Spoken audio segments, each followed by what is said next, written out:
Hello, everyone. This is the last stop for me, going amongst a bunch of OpenStack days.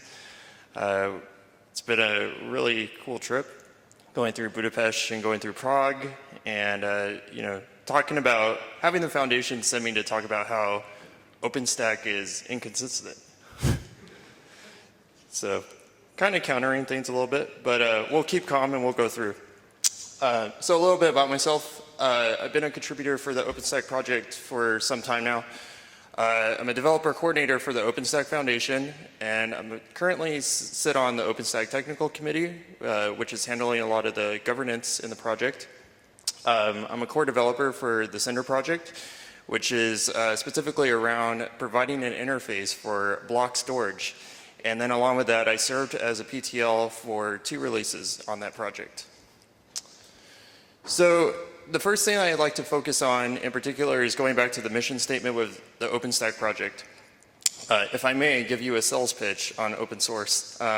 In particular, with this, and just like with a lot of open source projects, and I bold some letters or some words in here, and it's a little bit hard to see, but things like easy to use and interoperable and meeting the needs of users for both public and private clouds. And so a lot of you have seen this picture before. This is a very, very simplified thing of what we're trying to do here. A base foundation of providing resources to users. And what I love about this picture in particular, though, is that you see your application, and I think this is exactly the view that I think we want to be giving users, is something like this, where there is compute, networking, and storage. There might be a variety of other resources as well that your cloud is providing to people. But what you're not showing them is something like this, where it's exposing implementation details behind those interfaces. So, and in addition, I start with this idea because this is where things got out of control. Some things got a little bit complicated. We introduced this idea inside of the OpenStack project itself called the Big Tent.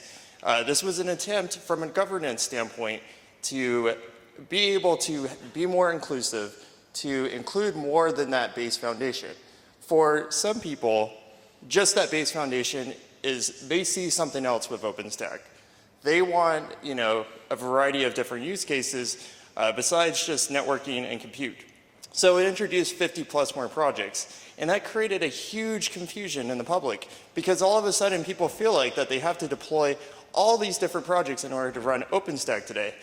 And so it looks something like this. You have what are called the core, and then you have all these different ideas that I was talking about of things like DNS as a service for Designate, you have Trove for database, and you have Sahara for data processing.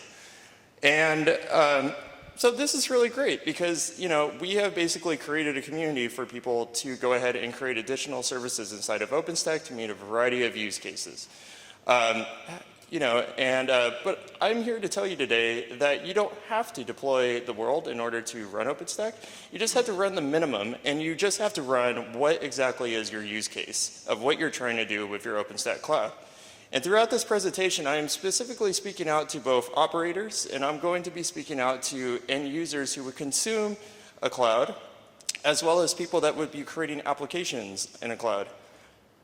So the cool thing is that Chrome actually created the standard based off of this video that I'm going to display to you. So it works. So right here is the Project Navigator. The Project Navigator is inside of the OpenStack org site. You can see it today. And what it provides you is it provides you a listing of the core services that are provided in OpenStack. So you see right here, though, you see here's Nova, Neutron, all these core services, and then down below are some optional services that the community is creating. And what's great about this view, though, in particular, is that it is displaying a set of maturity details about this project. These maturity details are set by a set of tags that the governance goes ahead and sets forward. And in particular, I know this is like kind of scrolling fast, but it's in particular looking at things like SDK adoption. We also run an annual survey in which we're trying to see how well a project is adopted, how well is it deployed, those sorts of details. Does it provide installation docs so you actually know how to install the thing? And then in addition with that, though, we also have a set of sample configurations. So I talked about earlier with the idea with use cases. Don't deploy everything and don't feel lost in having to figure out what you need to deploy. Because once again, we have exactly a set of how exactly you should be configuring for a variety of different use cases. In particular, this is looking at high throughput computing. So it's giving you a listing of optional services as well as the core services that need to be deployed for that. In addition, we could go ahead and we could look at another use case in particular with video processing. So once again, it's going to give you a set of different projects that are needed to deploy that sort of service today. And along with those optional services, depending on how you want to go ahead and allow certain projects in, you could evaluate them further. And here is a use case in which that it shows with video processing of a real deployer using this sort of setup today, and other technologies that they might be using with that as well. So a checkpoint. We talked about the big tent, and we talked about how it's not a big deal. So please stop reading headlines and then leaving your opinions there. I would tell you to just look into a little bit more of what exactly the big tent is. If anything, I could tell you to just ignore the thing. It is a thing that in which development is happening, and they are projects that from the developer's side and for the people that are a little bit more bleeding edge want to actually know what are the upcoming things. Instead, I would tell you, look at what the Navigator that I just showed you displays to you. And it displays to you specific information and where exactly that project is and where it's going. And in addition with the big tent, it's not just projects that you are going to deploy. They are projects that are going to allow you to deploy at OpenStack in a variety of different ways using configuration management tools and so on. And then in addition, deploy just what your minimum use case is. So this picture kind of makes me a little bit sad because it is this thing that was displayed back in Vancouver, and it was the idea for having federated clouds, all over the world.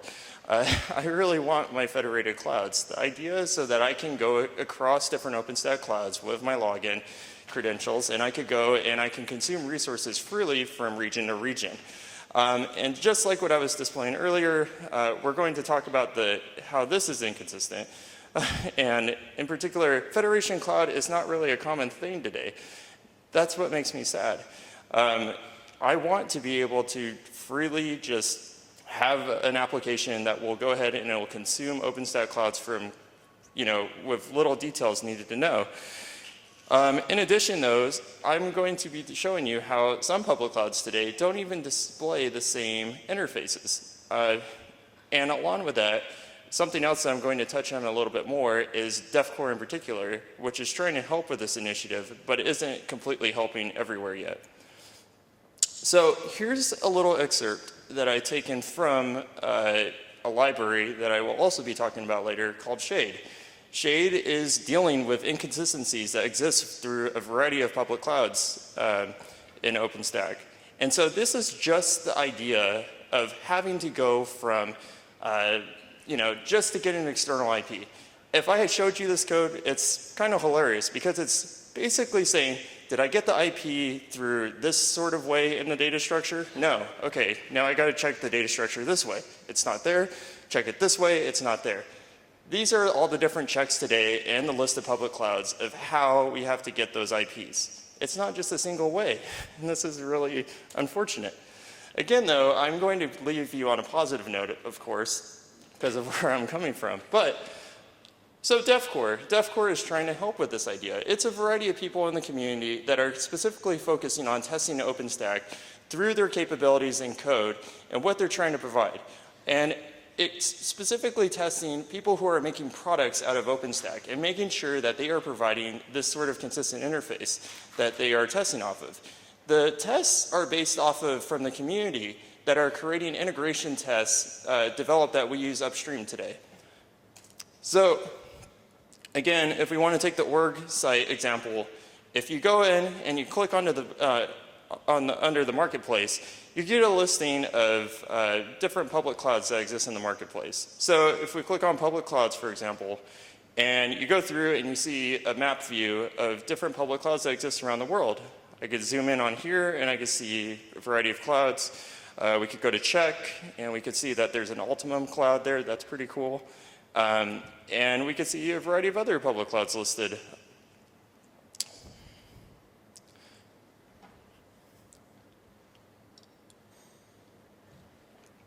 So in clicking on a detail for a public cloud, we could see which tests and which version of a particular release that they're running. So in the terms of VexHost, they are running Juno. And I can also see the tests that they pass, as well as I can see which regions that they support for their public cloud, even though that they are based in Prague. So if I could give you one thing for anybody who is developing OpenStack, and as well as people that are providing resources to people, is the only thing that people care about is that they want resources. They don't care that you're running some scale-out storage called Ceph. I love Ceph, by the way. This is the project I was working on in 2007 and integrating into OpenStack in 2010, but they don't care about that. What they actually care about is they care about having resources readily available to them, and they want it based off a set of requirements. And with how OpenStack works today, you could do exactly that. You don't have to expose any implementation details to anybody. But along with that, though, they want stability and performance. They do not want your cloud to be a bottleneck for them to be able to do the things that they want to do. And so this is after a spin class at the Austin Summit that I was doing. And this is my friend Flanders. Flanders works at the OpenStack Foundation. And he is specifically focusing on the application dev community. And he told me this: while it's great that this is all open source, don't expect users and operators to roll up their sleeves. This hit a note with me in particular because I come from an 18-year background of open source, and it's always been great to me that I could fix the problems that I find myself. However, though, it hasn't really occurred to me that application developers might not exactly care to fix my own problems. So, moving on to the OpenStack Client. This is what's going to deal, in my opinion, both for a short-term and long-term solution of that issue that I explained earlier with federated clouds. Being able to freely consume resources from cloud to cloud. In addition, saying resources when you want to actually interact with things. Instead of talking about cute code names like Nova and Sender. Like, why should I know that I need a sender in order to create a volume? I think it's kind of silly. And if more than anything, it's confusing to new users. Some of you may be new to this community and might be confused by what is a Cloud Kitty and what is a neutron. Along with that, using these resources with a set of consistent verbs and how you're consuming them, so that it's actually predictable of how you use these resources and how you construct those commands. And lastly, I will say, is having the ability to go through interactive mode to be able to issue command after command of not having to re-authenticate and not having to reintroduce the same command over and over and over. And I'll show you what I mean. So before we go into a demo of it, a video demo, again, going with that idea of instead of saying things like a boot a server, create a server. You could say, this is an example of using OpenStack Client today, and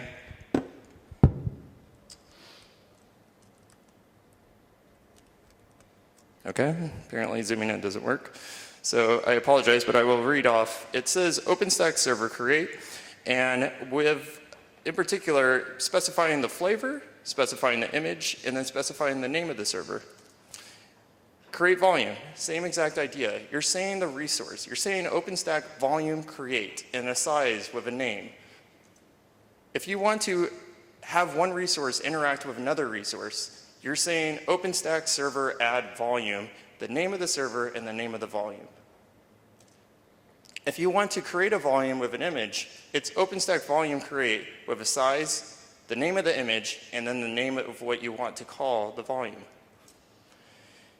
And there's also the idea of chaining a variety of different commands. Quotas is a very excellent example of instead of having to go and say Nova quota update, whatever tenant is going to have this particular quota set, and then have the instance in RAM, and then doing exactly the same thing with Cinder, but specifying the volumes and snapshots. Instead of doing all that, you can specify it all in one command and just say OpenStack quota set the tenant, and then each resource of what the quota should be for those resources. So here's an example of with using OpenStack Client. And so I'm going to go into interactive mode here, and we're going to use a public cloud here. And so we're going to do an image list. And we can see an image list that this public cloud provider gives us. We're going to go ahead and do that volume create, and we're going to pass in an image that they gave us from this image list.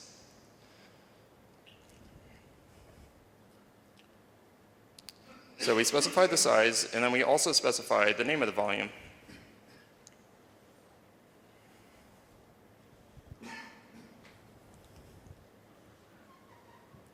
So we get back the volume details itself, and then we're going to go ahead and we're going to do a flavor list first so that we can begin to construct the server. So here's a listing of the flavors that are provided by this public cloud. What's that? Where's Plaid? Where's Plaid? Okay. Oh. Server create, and then with the volume that we want to boot off of that we just created based off of an image, and specifying the flavor, and a key that we want to go ahead and inject, and then a name of the server.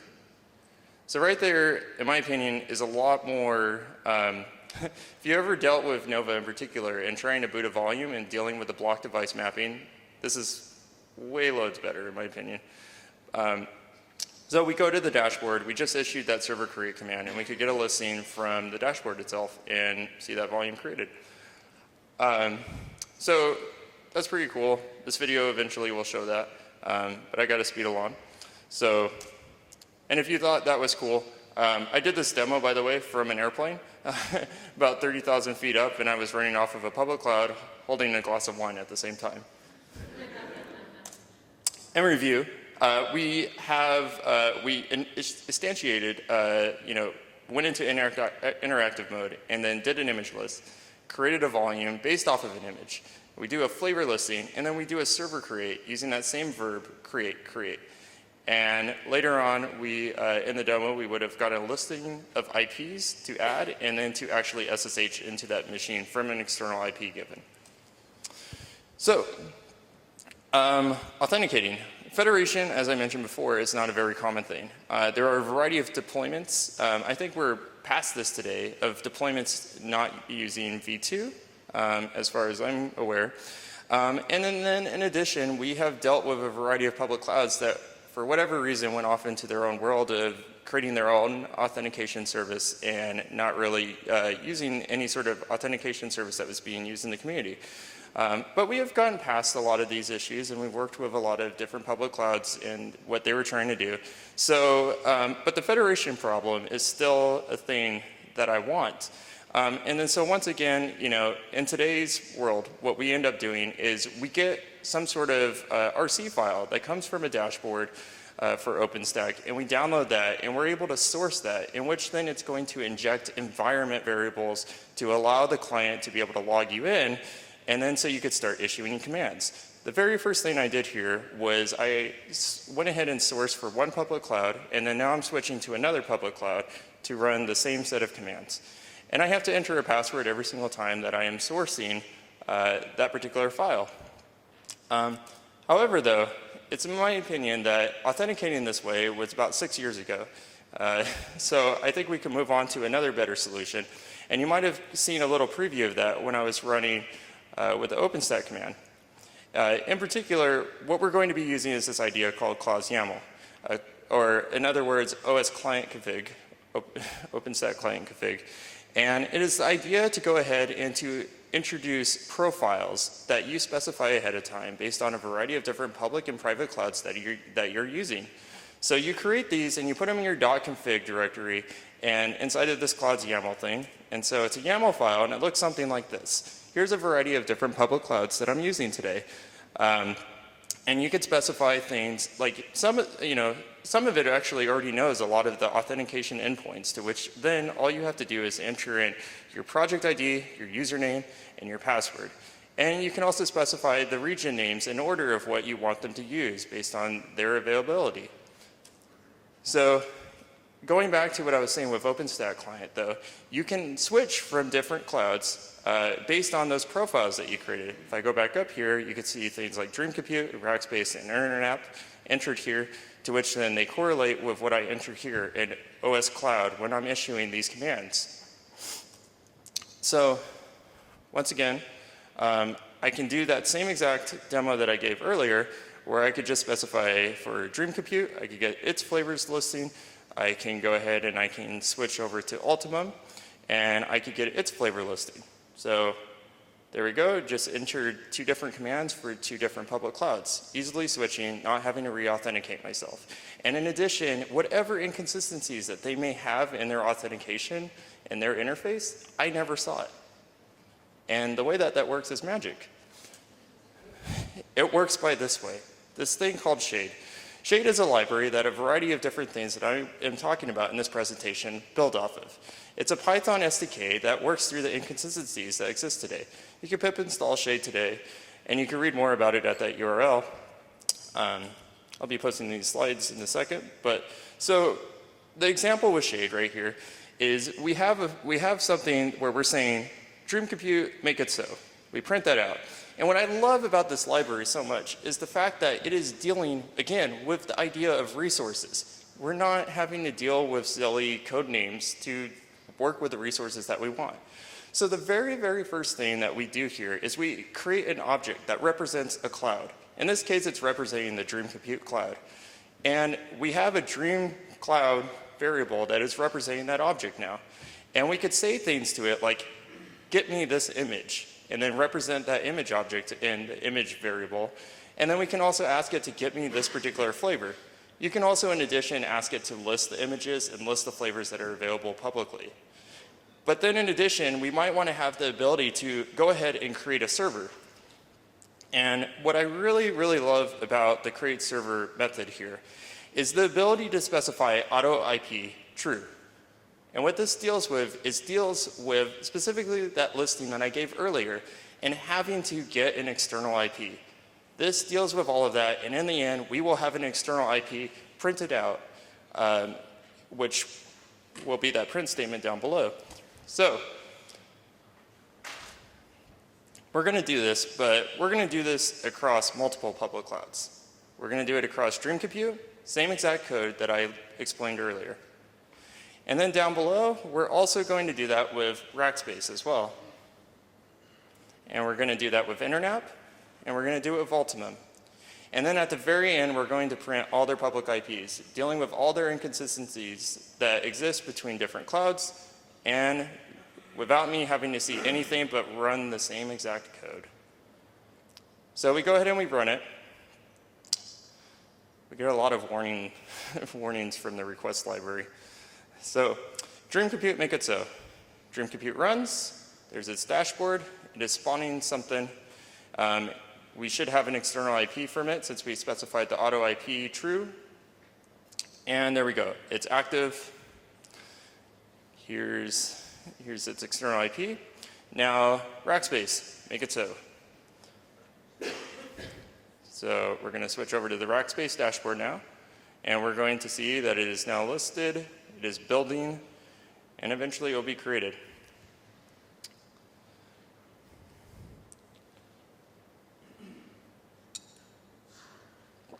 There we go.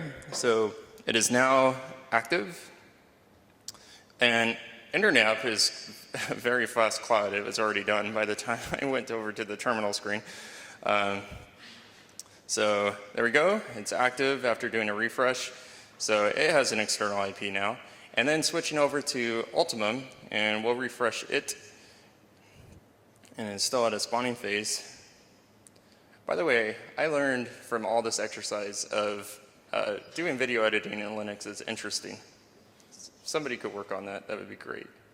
So there you go. There are public IPs that are printed from each of those public clouds without me having to deal with any of their differences. The very last thing I'll leave you with is orchestration. Orchestration inside of OpenStack, being able to have a configuration management tool to build upon all these different things I listed for you. So having the ability to use things like Clouds YAML, or to use the library of Shade, all with orchestration goodness inside of OpenStack Clouds. So we will have this example in particular, and this is a playbook that is specifically going to create, in this example, there are core modules that exist inside of Ansible. And they specifically deal with interacting with OpenStack Clouds and all of its different resources. And what's great about this as well is that they are all prefixed with OS underscore and then a resource name. Again, moving away from the idea of listing specific code names. So here's a listing, here's a name, and right there is where we specify auto IP true. Still dealing with that same idea of being able to deal with inconsistencies. So very last demo here. We'll go ahead and we'll look at a little quick YAML file that I put together of creating a server. And then in addition, we will wait for the SSH port to be available. And we will register that instance once it's created so that I could reference it later in the playbook itself. And what we want to do is we want to install a very important package. So we'll go ahead and we'll do a run through.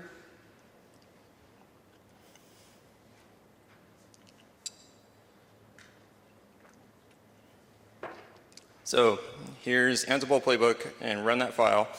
And it's going to go ahead and it's going to start the virtual machine. So we can switch over to the dashboard once again, just the same like any other time.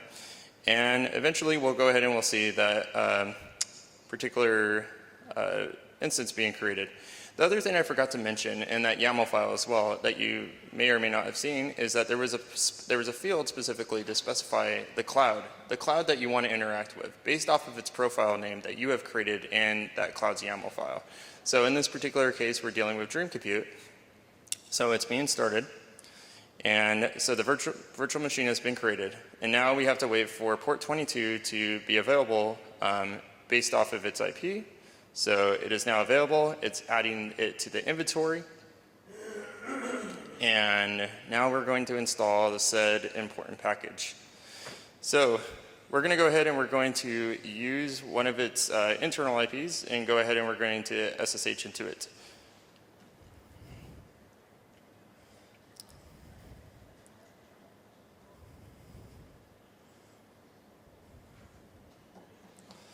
And now to actually use said important package. I'm going to bring back calsay.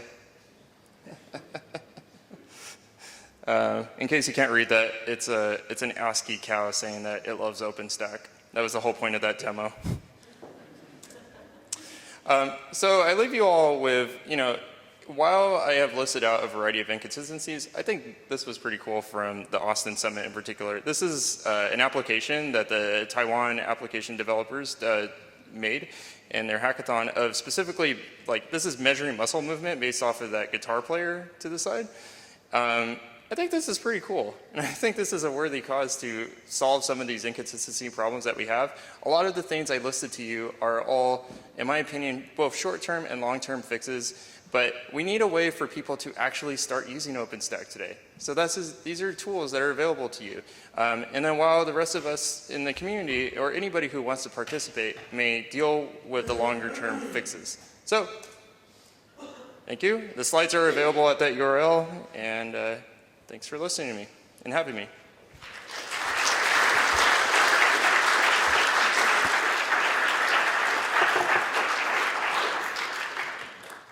Yes. So repeatedly on the OpenStack site there and other things you've seen today, there's these core services that are referred to, the standard 6.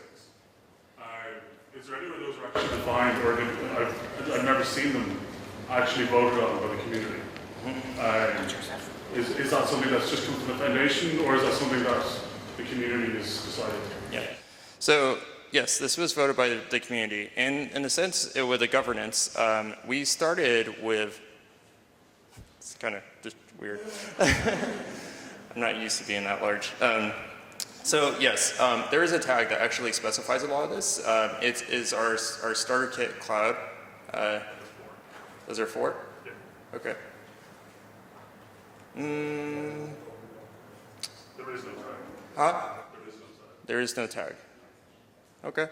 No, because I still think there's also what the TC has approved and the approved release. I can show you it later if you'd like. Okay. It's just for the consistency, it seems inconsistent to have two tiers. To have two tiers. No, I totally agree with you. I have no disagreement there.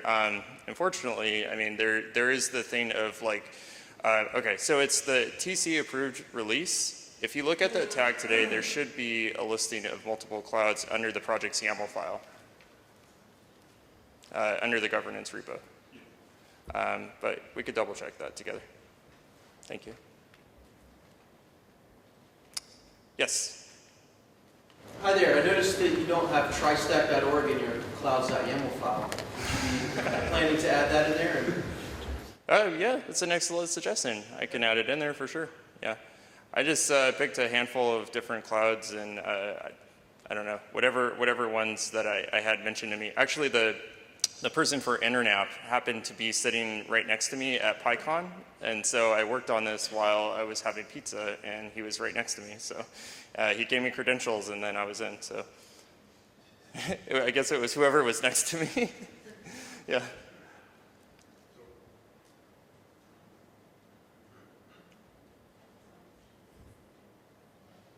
Hello.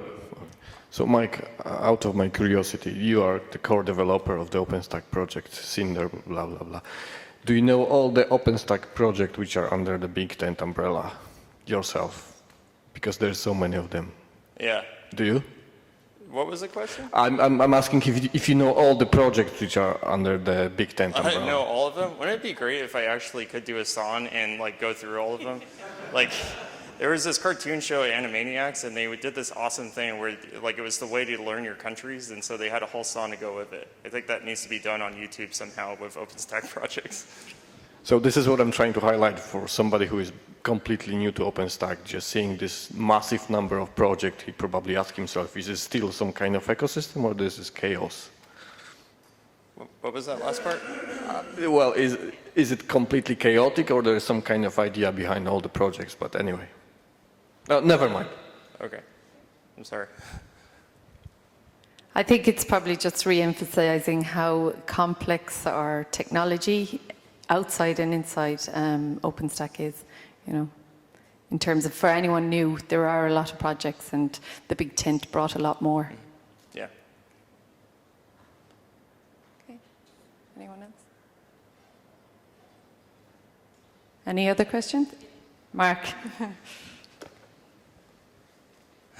I've been watching Mark's reaction as I say things up on stage. So, Mike, if all the public clouds expose different inconsistencies through their APIs, and we have a library that hides those inconsistencies, could we have a centralized service that exposes a consistent API, and then on the back end talks to the clouds behind it? Couldn't you have a service that exposes shade as an API, basically, a REST API? Somebody repeat that to me? Could you run OpenStack service from all the other public clouds, and it does the translation to the inconsistencies? Oh, with shade? Can it do that? Oh, yeah. I mean, that was the whole point. No, sorry, build a REST API service that uses shade to talk to the... yeah, it's kind of interesting that you bring that up. I'm not going to say anything yet. My lips are sealed. But I am part of these different initiatives, so I don't know. Not what you're asking for of having a RESTful layer to deal with the RESTful layers of OpenStack is not out of the question. I think it's more of a question at this point of like how that would be perceived rather. There may or may not be code written, and it may be halted based on that question alone. Any more questions? Okay, I think we'll let you off the stage, Mike. Thanks very much.